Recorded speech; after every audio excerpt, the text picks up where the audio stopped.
Today I'm by the duck pond in the woods and there's a drake. A drake is a male duck and you can tell the males because they're very colourful, and he's got a blue and green head and neck and a yellow beak, and the females are brown. And there aren't a lot of females here today, are probably sitting on their eggs on the nest. But what are here today, I found lots of these.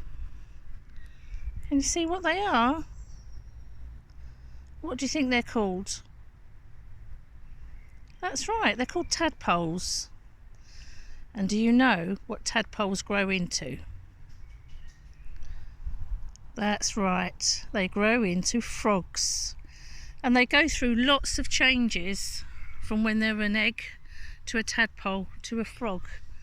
So I thought we'd have a look at the tail of a tadpole. Let's have a read and find out what happens.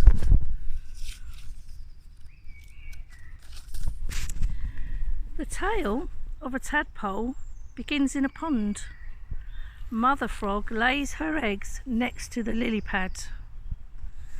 Each tiny egg is wrapped in a clear jelly, and we call that frog spawn. Inside the jelly, the eggs grow into tadpoles and they wriggle like worms. When they're ready, they push through the jelly and swim into the water. They breathe through gills, just like fish. Can you see the gills on the side of the head? They don't look much like frogs, do they? Many other animals in the pond like to eat them. There are goldfish and sticklebacks and great diving beetles, and they chase the young tadpoles all around the pond. A stickleback feels hungry. His mouth is wide open.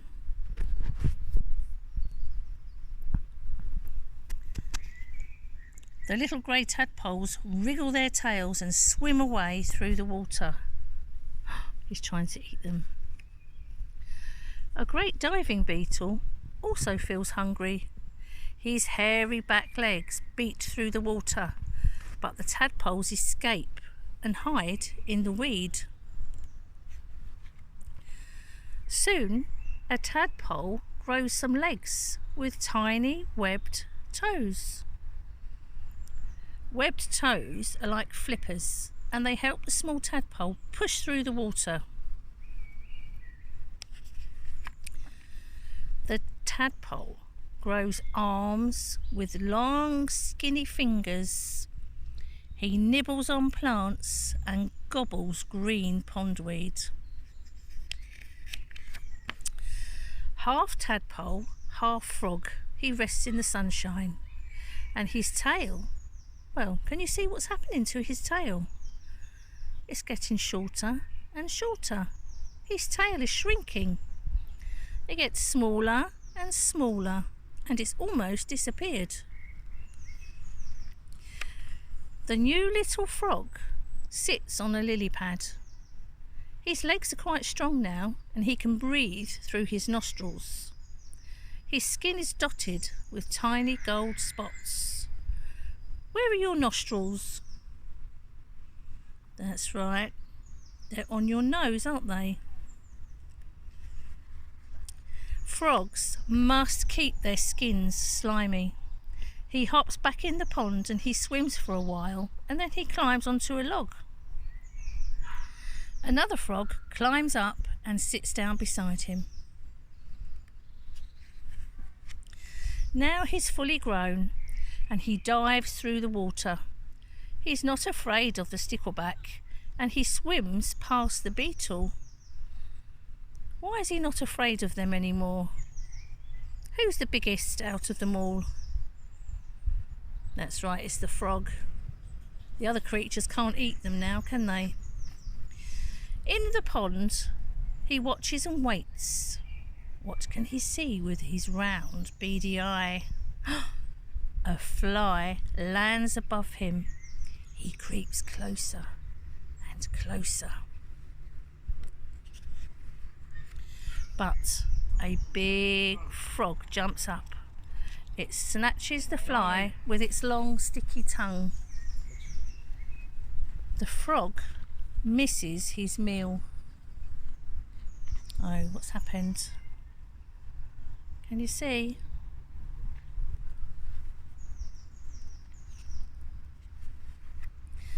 The golden-skinned frog chases a dragonfly. It lands on a lily pad, and under the lily pad are hundreds of frog's eggs. Inside each egg, a tadpole is growing, and each tadpole will grow into a golden-skinned frog. And that's the story, the life cycle of the tadpole. When you go out on your walks, you might see some tadpoles too, a bit like these ones. And I've put them in a jar, but I'm going to put them straight back to where they belong. Bye for now.